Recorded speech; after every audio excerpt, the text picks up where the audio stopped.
UEFA Çempionlar Liqasının əsas mərhələsinin ilk turunda möhtəşəm qələbə qazanan Qarabağ böyük maliyyə bonusu əldə edib. Səfərdə Benficanı 3-2 hesabı ilə məğlub edən Ağdam klubu yalnız 3 xal yox, həm də 2,1 milyon avro, təxminən 4 milyon 240 min manat pul qazanıb.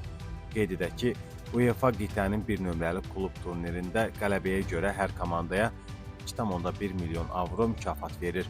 HCC halında isə bu məbləğ 700 min avro təşkil edir, təxminən 1 milyon 420 min manat.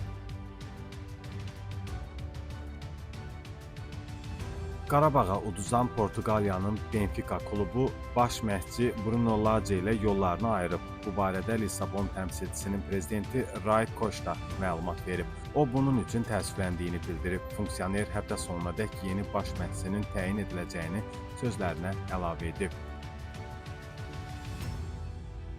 Bu cür qələbələr futbolumuz üçün önəmlidir. Qarabağın baş məşqçisi Qurban Qurbanov Heydər Əliyev adına Beynəlxalq Hava Limanında jurnalistlərin sualına açıqlamasında belə deyib. O, UEFA Çempionlar Liqasının əsas mərhələsinin ilk turunda Portuqaliyada Benfica üzərində qazanılan 3-2 hesablı tarixi qələbəyə görə xoşbəxt olduğunu bildirib. Futbolçularımla qürur duyuram. Bu zəfər oyunculara stimul verəcək. İlk dəqiqələrdən biraz gərginlik var idi, lakin bunu adlaya bildik. Fasilədə uşaqlara dedim ki, ruhdan düşmək lazım deyil. Rəqiblər hər zaman bizə fərqli yanaşırlar. Bundan sonra isə ciddi yanaşacaqlar.